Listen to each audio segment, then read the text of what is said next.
ബഹുസ്വരതയുടെയും ഒത്തൊരുമയുടെയും പാഠങ്ങൾ പക്ഷിമൃഗാദികളിലൂടെ കുരുന്നു മനസ്സുകളിലേക്ക് പകരുന്ന ഒരു കൊച്ചു കഥ കേട്ടാലോ?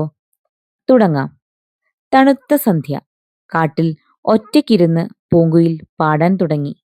കാടിന്റെ മുക്കിലും മൂലയിലും വരെ പരന്നൊഴുകി മനോഹരമായ ആ പാട്ട്. പാട്ട് കേട്ടുവന്ന മഞ്ഞക്കിളിയും പൂങ്കുയിലിനൊപ്പം പാടി. പീലി വിടർത്തി കുണുങ്ങി കുണുങ്ങി വന്ന ആൺമയിലും കൂടെ പാടി. പറക്കൽ നിർത്തി പച്ചപ്പനന്തത്തയും അവരുടെ പാട്ടിൽ പങ്കുചേർന്നു. മഞ്ഞക്കൊക്കും കണ്ണിനു ചുറ്റും മഞ്ഞ വരയുമുള്ള മൈനപ്പെണ്ണ് പിന്നെന്തിനു മടിച്ചു നിൽക്കണം? കാകരാഗം മൂളി വന്ന കാക്കച്ചിയും ഒട്ടും മടിക്കാതെ ആ പാട്ടുകൂട്ടത്തിൽ ചേർന്നു.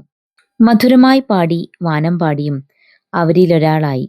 അടയ്ക്കാക്കിളിയും കരിയില പക്ഷിയും കുഞ്ഞിത്തൊണ്ടയിലൂടെ പാടിത്തിമർത്തു. പറന്നിറങ്ങിയ വെള്ളക്കൊറ്റിയാവട്ടെ നീളൻ കാലിൽ നിന്ന് തൊണ്ടയനക്കി. നോക്കിവെച്ച പരൽമീനിനെ വിട്ട് പൊന്മാൻ ചങ്ങാതിപ്പക്ഷികൾക്കൊപ്പമെത്തി പാട്ടു തുടങ്ങി. പരുന്തും കഴുകനും പാട്ടുപാടാൻ പറന്നു വന്നു. പലരുടെയും പാട്ട് നന്നായില്ലെങ്കിലും പൂങ്കുയിൽ ചങ്ങാതിമാരോട് പറഞ്ഞു, നല്ല പാട്ട്, ഇനിയും ഉറക്കെയുറക്കെ. അതുകേട്ട് പക്ഷിക്കൂട്ടം ആവേശത്തോടെ ഉച്ചത്തിൽ പാടി. പക്ഷിപ്പാട്ട് കേട്ടുകൊണ്ട് കാട്ടിലെ മറ്റു ജീവികളും അങ്ങോട്ട് ഓടിയെത്തി. ആന, സിംഹം, പുലി, കടുവ, ഒട്ടകം, കാണ്ടാമൃഗം, കാട്ടുപോത്ത്, കാള, പശു തുടങ്ങിയ വലിയ വലിയ മൃഗങ്ങൾ.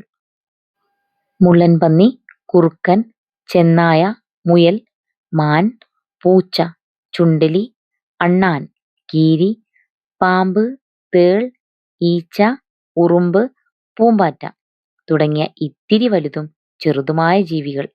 വരൂ ചങ്ങാതിമാരെ, ഞങ്ങൾക്കൊപ്പം പാടൂ. പൂങ്കുയിൽ അവരെയെല്ലാം കൂടെ കൂട്ടി.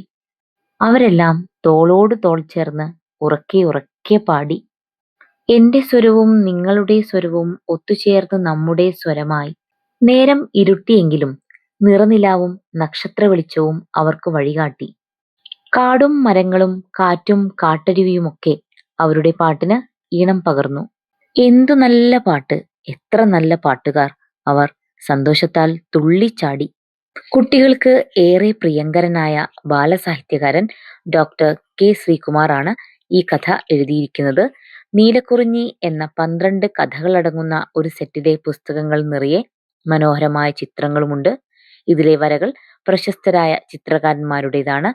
പൂർണ്ണ പബ്ലിക്കേഷൻസ് പ്രസിദ്ധീകരിച്ച ഈ പുസ്തകങ്ങൾ സ്വന്തമാക്കണമെങ്കിൽ പൂർണ്ണയുടെ ഔട്ട്ലെറ്റുകളിലും വെബ്സൈറ്റുകളിലും ലഭ്യമാണ്.